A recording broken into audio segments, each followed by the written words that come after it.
আসসালামু আলাইকুম। নবম ও দশম শ্রেণীর সুপ্রিয় শিক্ষার্থীরা, আশা করি বরাবরের মতো আল্লাহর রহমতে তোমরা সবাই অনেক ভালো আছো।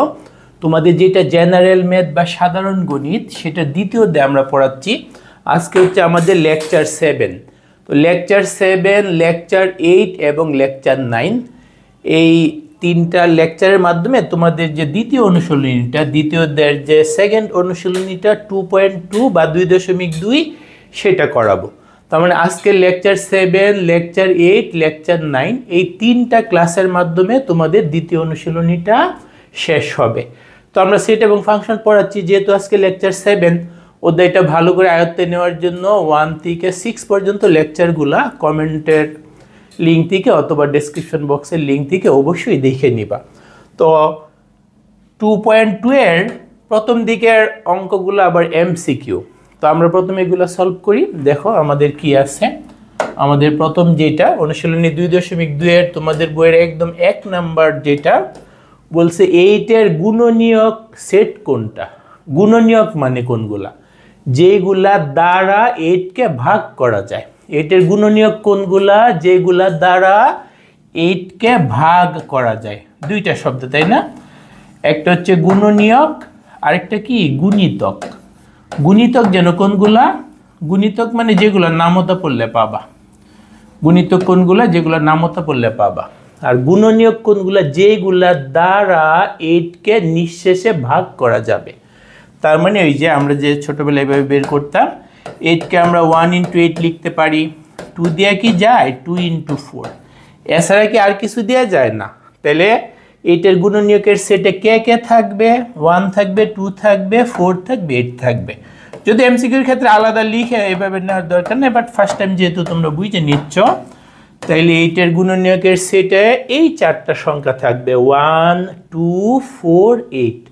কারণ এই 4টা দ্বারাই 8 কে ভাগ করা যায়। তাহলে দেখো তো 1, 2, 4, 8 কোনটাতে আছে, খ নাম্বারটা। তার মানে আমাদের এই 1 নং এমসিকিউর উত্তর হচ্ছে খ। 8 এর গুণনীয়ক, যেগুলো দ্বারা 8 কে নিঃশেষে ভাগ করা যায়। যদি গুণিতক বলতো তাইলে 8 এর নামতা বললে যেগুলো আসতো 8, 16, 24 ওইগুলা হইতো। তাহলে আশা করি এটা সবাই বুঝতে পারছো। তারপর দেখো 2 নাম্বার, এটা অবশ্য আমাদের লেকচার 2, লেকচার 3 করার পর তোমাদের কাছে আরও ক্লিয়ার হবে। তারপর আপাতত যেন বুঝতে পারো সেরকম একটা ব্যাকগ্রাউন্ড আমি করে দিচ্ছি। সেট সি থেকে সেট বি এর মধ্যে একটা সম্পর্ক যদি আর হয়, তাহলে নিচের কোনটা সঠিক। দুইটা সেটের মধ্যে সম্পর্ক, এটাকে আমরা অন্যই বলি।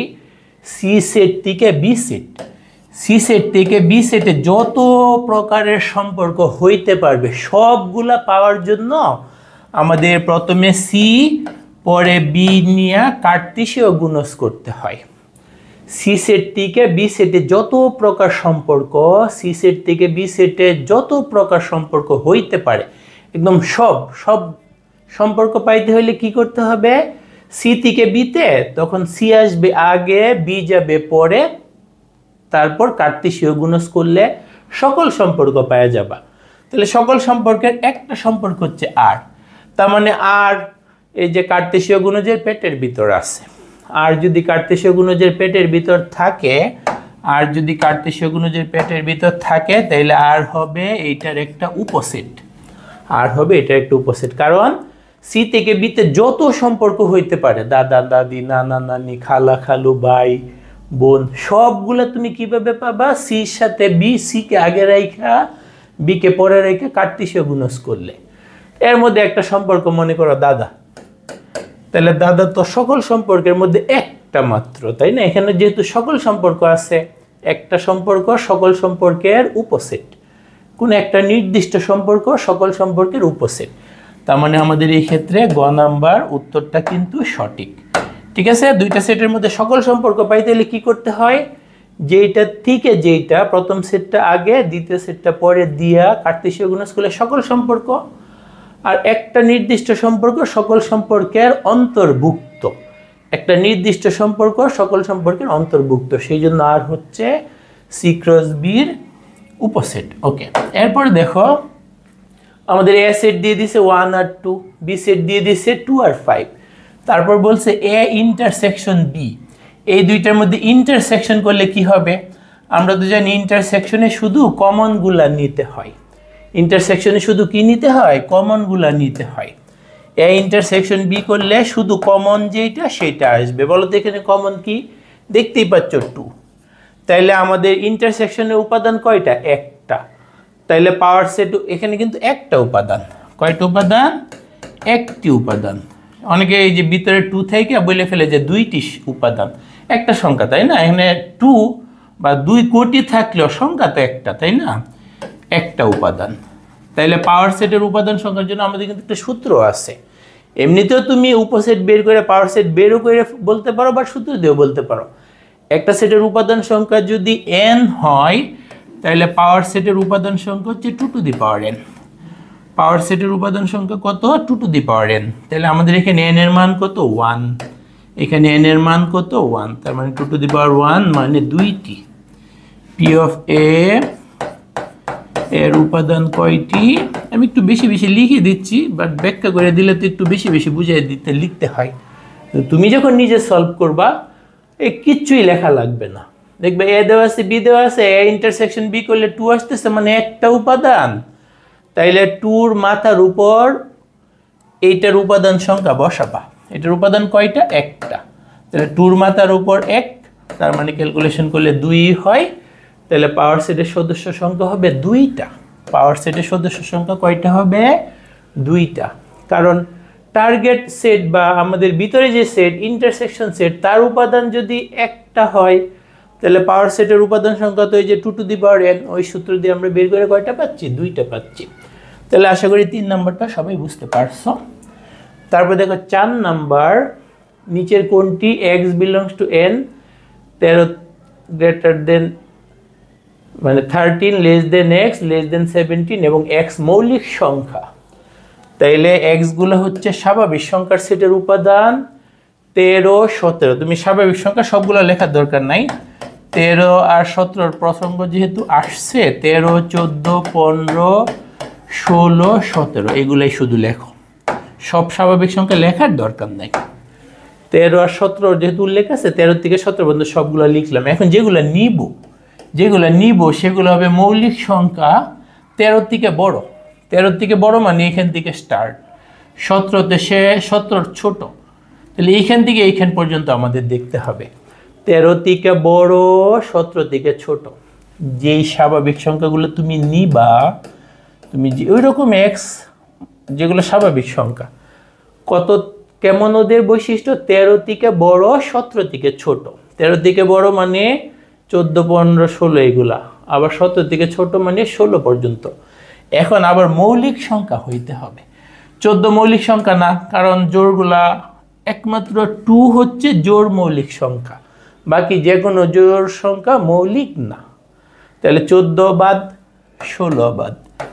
জোড় যেহেতু 2 বাদে কোনো জোড় মৌলিক সংখ্যা নাই, 2 বাদে কোনো জোড় মৌলিক সংখ্যা নাই। তাহলে 15 অত 3 দ্বারা বিভাজ্য, তাহলে কোনোটাই হচ্ছে না, একটাও পাওয়া যাচ্ছে না। তাহলে আমাদের হবে ফাঁকা সেট। ফাঁকা সেট মানে শুধু এইটা অথবা এরকম। এটা কিন্তু না, এটা কিন্তু ফাঁকা সেট না। এটা কি না? ফাঁকা সেট না। ফাঁকা সেটের ভিতরে আবার একটা ফাঁকা সেট। শুধু ফাঁকা সেট হয় এই প্রতীক দিয়ে অথবা এই প্রতীক দিয়ে। এর মধ্যে আমাদের এই প্রতীকটা আছে, তার মানে 4 নং এমসিকিউর উত্তর কিন্তু ক। 4 নং এমসিকিউর উত্তর কি? ক। এরপরে দেখো 5 নাম্বার বলছে এ ইউনিয়ন বি যদি এ কমা বি কমা সি এইটা হয় তাইলে 1 নং, 2 নং, 3 নং কোনটা সঠিক? দেখো আমরা একটা একটা করে যাচাই করি। দেখো অনেক সহজ, কিন্তু উল্টা কাজ, মানে ইউনিয়ন দিয়ে দিছে এ সেট বি সেট কোনগুলো সম্ভব। এ আর বি যদি এরকম হয় ইউনিয়ন করলে কি হবে? এ আর বি তো এখানে মিল আছে, এ বি। হ্যাঁ, তোমার যদি এ থাকে এইটা, বি থাকে এইটা, তাহলে তোমার এ ইউনিয়ন বি করলে এই ক্ষেত্রে তোমার এ ইউনিয়ন বি মনে মনে করলেই হবে। আমি একটু দেখাই দিচ্ছি। এ ইউনিয়ন বি করলে এ কমা বি কমা সি আসবে, তার মানে 1 নম্বরটা সঠিক। এরকম যদি হয় এ বি সি, এখানে বি সি ইউনিয়ন করলে তো সবগুলাই নিতে হয়। বিসি যেহেতু 2 জায়গাতে আছে, 1 জায়গা থেকে নিলেই হচ্ছে। পরেরটা ঠিক আছে, এটা দেখানো লাগবে না, বুঝতে পারবে না। এই যে এবিসি আর বিসি ওদের ইউনিয়ন করলে এ কমা বি কমা সি আসে, তার মানে 2 নং সঠিক। 3 নংয়ের গুলা কি, এ বি আছে এখানে স্মল এ বি আর এখানে আছে স্মল সি, এদের ইউনিয়ন করলেও এ কমা বি কমা সি আসবে, তার মানে এইটা সঠিক, 3ও সঠিক। তাহলে কোনটা সঠিক, 1 নং 2 নং 1 2 এইটা, এটা হচ্ছে মোর অ্যাকুরেট, কারণ 1ও সঠিক 2ও সঠিক 3ও সঠিক। ও বলছে শুধু 1 সঠিক, 2 3 কে অস্বীকার যাচ্ছে, ও 1 আর 3 কে অস্বীকার যাচ্ছে, ও 3 কে অস্বীকার যাচ্ছে, ও সবগুলোকে স্বীকার করে নিচ্ছে। তাহলে এই ক্ষেত্রে উত্তর হচ্ছে ঘ। তার মানে এ এইরকম বি এইরকম হইলে এ ইউনিয়ন বি এরকম হয়, এ এরকম বি এরকম হইলেও হয়, এ এরকম বি এরকম হইলেও এ ইউনিয়ন বি এরকম হয়। তাহলে 3টাই কিন্তু এখানে আমাদের সঠিক হয়ে গেল। এরপরে দেখো 6 নাম্বার, এ ও বি দুইটি সসীম সেটের জন্য। সসীম সেট মানে কি, যার উপাদান সংখ্যা নির্দিষ্ট। সসীম সেট মানে কি, যার উপাদান সংখ্যা নির্দিষ্ট। তাহলে সেই ক্ষেত্রে যে কার্তেশীয় গুণজ, আমাদের কার্তেশীয় গুণজের সংজ্ঞা তো মনে আছে, আমরা কার্তেশীয় গুণজ শিখার সময় শিখছি, সবগুলো সূত্র যখন একসাথে দেখছি তখনও শিখছি, ডাবল শিখে আসছি, তো চোখের পলকে পারবো। কার্তেশীয় গুণজ করলে সবগুলো ক্রমজোড় পাওয়া যায়, যেখানে এক্স আসবে, এই যে প্রথমটা আসবে প্রথম সেট থেকে, দ্বিতীয়টা আসবে দ্বিতীয় সেট থেকে, সত্য কথা। এর দুইটি সসীম সেটের জন্য কার্তেশীয় গুণজ যে সংজ্ঞাটা ওরা লিখছে, আমরা যা শিখে আসছি ওরা তাই লিখছে, তার মানে 1 নং সঠিক, তার মানে 1 নং সঠিক। 2 নংয়ে কি বলছে, এ সেটের উপাদান সংখ্যা, নাম্বার অফ এলিমেন্টস মানে উপাদান সংখ্যা, এটা হচ্ছে উপাদান সংখ্যার প্রতীক। এ সেটের উপাদান সংখ্যা স্মল এ, বি সেটের উপাদান সংখ্যা স্মল বি। তাহলে কার্তেশীয় গুণজের উপাদান সংখ্যা এ ইন্টু বি, এটা আমরা জানি।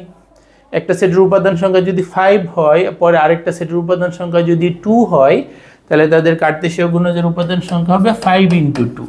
এইটাই বলছে প্রতীকের মাধ্যমে, এটার উপাদান সংখ্যা এ, এটার উপাদান সংখ্যা বি, তাহলে কার্তেশীয় গুণজের উপাদান সংখ্যা হবে এ বি। এইটাও সত্য কথা, আমরা দেখছি শুধু সত্য কথাই বলতেছে। 3 নম্বর কি বলছে, এ ক্রস বি এর প্রতিটি সদস্য একটা ক্রমজোড়। কার্তেশীয় গুণজের প্রতিটি সদস্য একটা ক্রমজোড়, এটা নিয়ে আমাদের কোনোই সন্দেহ নাই। এই যে এখানেই তো গরম গরম লেখা আছে, কার্তেশীয় গুণজের সব সদস্য ক্রমজোড় হয়। দুইটা সেটের মধ্যে কার্তেশীয় গুণজ করলে সদস্যগুলো ক্রমজোড় আকারে পাওয়া যায়। 3 নম্বরও সঠিক, তার মানে এই ক্ষেত্রে উত্তর হচ্ছে ঘ নাম্বারটা, কারণ ঘ নম্বরটা বলছে 1 2 3, 3টাই সঠিক। ও 3 নম্বরকে অস্বীকার যাচ্ছে, ও 1 নম্বরকে অস্বীকার যাচ্ছে, ও 2 নম্বরকে অস্বীকার যাচ্ছে। তাহলে আশা করি সবাই 6 নম্বরটা বুঝতে পারছো। এরপরে দেখো 7 নম্বর কি বলছে, এ সেটে এরকমগুলো দিয়ে দিচ্ছে, এটা আমাদের অভিন্ন তত্ত্ব ভিত্তিক। এ সেটে এই সংখ্যাগুলো দিয়ে দিচ্ছে 6 7 8 9 10 11 12 13, 6 থেকে 13 পর্যন্ত, এগুলো কিন্তু আবার স্বাভাবিক সংখ্যা। তাহলে নিচে 7 8 9 প্রশ্নগুলোর উত্তর দাও, ঠিক আছে। তাহলে বলছে এ সেটের সঠিক প্রকাশ কোনটা, এ সেটের সঠিক প্রকাশ কোনটা। তাহলে এ সেটের মধ্যে আমাদের কি আছে দেখো, এ সেটের মধ্যে আমাদের আছে কিন্তু 6 থেকে শুরু কইরা 13 পর্যন্ত সবগুলা স্বাভাবিক সংখ্যা, 6 নিজেও আছে, তার মানে 6 লেস অর ইকুয়াল সহ, এটা দ্বারা বোঝাচ্ছে 6 নিজেও আছে, 6 থেকে বড় আছে। এখানে শুধু লেস দেন, তার মানে ক বাদ। এখানে হ্যাঁ 6 তেও 13 কেও নিচ্ছে না, তাহলে এইটাও বাদ। এখানে আবার 6 কে নিচ্ছে না, শুধুমাত্র গ নাম্বারটা সঠিক। তাও আবার ক্লোজলি ভেরিফাই করে দেখো, সবগুলা স্বাভাবিক সংখ্যা, হ্যাঁ ঠিক আছে, শুরু 6 থেকে শেষ 13তে, শুধু স্বাভাবিক সংখ্যাগুলা।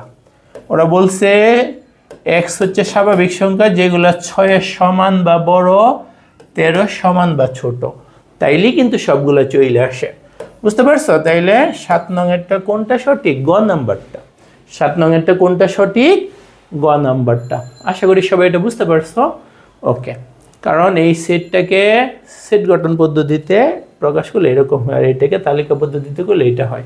এগুলাতে হয় না, এখানে 6 বাদ, এখানে 13 নিজে বাদ, এখানে 6 এবং 13 বাদ, শুধু ভিতরেগুলো আছে। ওকে, এরপরে দেখো এ সেটের মৌলিক সংখ্যাগুলোর সেট কোনগুলা। মৌলিক সংখ্যাগুলো আমাদের কিন্তু 1 থেকে 100 পর্যন্ত মনে রেখে ফেলতে হবে। মৌলিক সংখ্যা কোনগুলো, যেগুলোকে 1 এবং সেই সংখ্যা বাদে অন্য কোনো সংখ্যা দ্বারা ভাগ করা যায় না। বিভিন্ন এমসিকিউ সিকিউ বা অঙ্কগুলোতে আমাদের সেট সম্পর্কিতগুলোতে এই যে মৌলিক সংখ্যা, তারপরে গুণিতক, গুণনীয়ক, তারপরে হচ্ছে স্বাভাবিক সংখ্যা, পূর্ণ সংখ্যা, এগুলো একটু বেশি বেশি দরকার লাগতেছে একটা ক্লাসে, আমরা সবগুলো সম্পর্কে একটু ধারণা দিয়ে দিবেন। তাহলে আমাদের এই ক্ষেত্রে কি হচ্ছে, মৌলিক সংখ্যাগুলো কোনগুলা? 6 মৌলিক না, এটা বাদ, এটা বাদ, জোরগুলো আগে বাদ দিয়ে দাও, এটি বাদ। তারপরে 9 কে 3 দ্বারা ভাগ যায়, 9 বাদ। তাহলে 22 থাকলো কে কে? 7, 11, 13। 7, 11, 13। 7, 11, 13 কোন সেটে আছে? গ নাম্বারটাই।